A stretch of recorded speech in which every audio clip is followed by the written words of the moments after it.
O Ale Oliveira, notícia que está no itatiaia.com.br, no nosso Itatiaia Esporte, nosso companheiro Thiago Matar apurou que o Orelhano, jogador do Vasco da Gama, jogador de meio campo, que chegou inclusive com muita expectativa no Vasco, acabou não acontecendo, pode ser trocado com o Wesley. De que maneira isso aconteceria, né? O Cruzeiro vai ter alguma compensação financeira, fez um investimento altíssimo, né?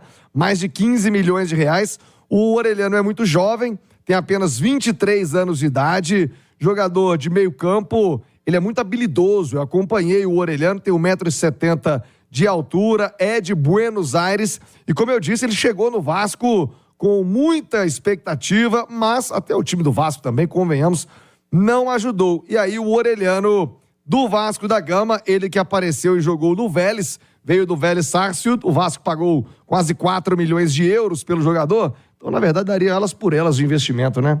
Agora o Orelhano é mais jovem que o Wesley. Orelhano, Luca Orelhano, seria uma boa para o Cruzeiro?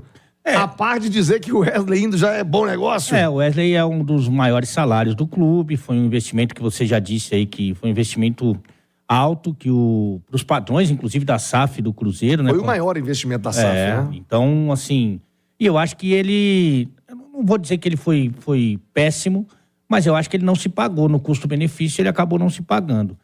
E aí tem uma coisa que, pelo menos eu acredito aqui do jogador estrangeiro no Brasil, que nem sempre ele acontece na primeira temporada dele, né? E ainda mais um jovem, né? A primeira experiência fora do país, que é o caso do Orelhano, já cai num time brigando pra não cair, um time desarrumado como o time do Vasco, né, Ale? Ele só jogou na Argentina, né? Então, acho que pode ter acontecido. A gente tem vários casos, exemplos de jogadores que brilham. Aliás, quase todos, né? Dificilmente o cara vem no primeiro ano já brilha de cara. Chega já arrebentando, né? Então, acho sim, é uma posição em que existe uma carência, a gente já falou muito sobre isso, de meio-campista, entendendo que o Matheus Pereira pode jogar pelo lado direito do ataque. Eu só ficaria como titular, só ficaria com o Lucas Silva, então acho sim que pode ser uma boa pro Cruzeiro essa troca. E é uma opção que o Cruzeiro tem hoje, o Matheus, né, assim, um jogador de criação, o Matheus Pereira, e não tem mais uma... O Matheus tem uma coisa assim que eu acho ele muito técnico, demorou um pouco para acontecer, porque ele estava muito tempo inativo, depois ele praticamente estreia, no segundo jogo que ele foi relacionado, ele já se machuca, fica mais 10 rodadas fora, então ele teve muita dificuldade, no finalzinho do campeonato começou a se soltar um pouco mais. Só que ele é muito frágil fisicamente, e eu acho que quando ele atua mais pelo lado do campo, não ficando ali preso, né, pelo lado direito, mas com liberdade, mas jogando ali perto da lateral do ataque, eu acho que ele é mais protegido, né? Porque não recebe a bola de costas toda vez e tal. Então, acho que essa função do Matheus Pereira mais pelo lado direito do ataque, eu acho que encaixa melhor. E aí o Orelhano pode fazer, sim, essa função de um jogador criativo, um jogador talentoso, um pifador, como a gente fala, e poderia ser uma boa pro Cruzeiro, sem dúvida alguma. O Wesley ainda tem uma moral... pelo período bom dele do Palmeiras, né? Mas tem moral com quem? Eu acho que ele guarda ainda, tem uma reserva de mercado, tanto que o Vasco se interessou. No mercado, né? Não no Cruzeiro. Não, no Cruzeiro não. Ele esgotou as possibilidades. Sim. E aí a gente tá falando da parte técnica, da parte disciplinar também, que é bom e importante, né? Principalmente para um clube que tem ali suas regras, né? Como é o caso do Cruzeiro, principalmente depois da chegada da SAF. E aí esgotou. Mas no mercado parece que ele ainda tem algum prestígio e tal. Eu ouvi falar dele também no Bahia.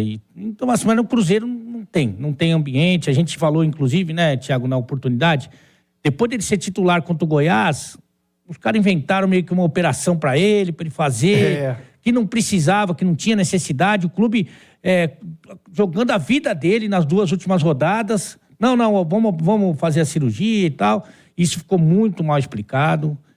Na verdade, não houve uma versão assim que fosse a versão mais... justificada, mais clara. Não teve. E aí a gente também sabe de bastidores, do que acontece ali no dia a dia, sabe, de indisciplina e tal, e nas viagens. Mas, de qualquer forma, ele tá sem clima no Cruzeiro. Ele tá, assim, um caso até talvez um pouco parecido, embora tenham sido em momentos diferentes, até do Gilberto. Que também, assim, não foi afastado pela parte técnica. Foi afastado pela parte disciplinar. São outros motivos, mas também foi pela parte disciplinar. Então não tem ambiente mesmo no Cruzeiro, que ele tenha muita sorte lá no Vasco, mas é uma troca que eu faria enquanto Cruzeiro, sem dúvida alguma. É isso, você tem todas as informações através do itatiaia.com.br, no nosso site, e você no YouTube, gente, tá bombando já. Muito obrigado, viu? Você que nos assiste no @Itatiaia Esporte, no YouTube, no Itatiaia Oficial também. Muito legal ter todos vocês. Lembra aí do like, lembra de mandar sua mensagem também no chat. Eu quero a sua participação. O Ale, eu falei mais cedo no Rádio Esportes, o Cruzeiro está mirando, me parece uma estratégia, inclusive econômica, dos jogadores estrangeiros. O Orelhano está aqui no Brasil, pode ser uma oportunidade de mercado, e aí, né, como a gente diz, já fica livre do Wesley. Talvez, quem sabe, né, vai um ano no Vasco, melhora o desempenho, pode voltar numa eventualidade. Mas o Cruzeiro está buscando jogadores de maneira sistemática no exterior. Ale, o nosso futebol é que está muito inflacionado, qualquer jogador aqui está pedindo fortuna.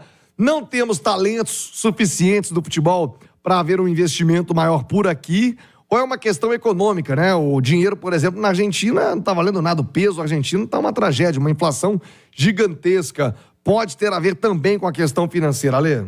Eu acho que tem muito a ver com a questão financeira, e você foge, se você for estudioso, se você for criativo, você foge um pouco da concorrência, né, Tiagão? Que aqui realmente você vai ver um jogador, vou citar um exemplo aqui, o Everton Ribeiro, que está tendo a situação indefinida lá no Flamengo. Quando você vai ver, você vai olhar, já tem 4, 5 clubes fazendo ali sondagens em cima do jogador. Então, se você for criativo e também aproveitando que o nosso investimento no futebol é muito diferente da grande maioria dos times da América do Sul. Se você tirar ali 2, 3 da Argentina, que ainda tentam fazer alguma coisa parecida, mas no mais, o Brasil deita e rola.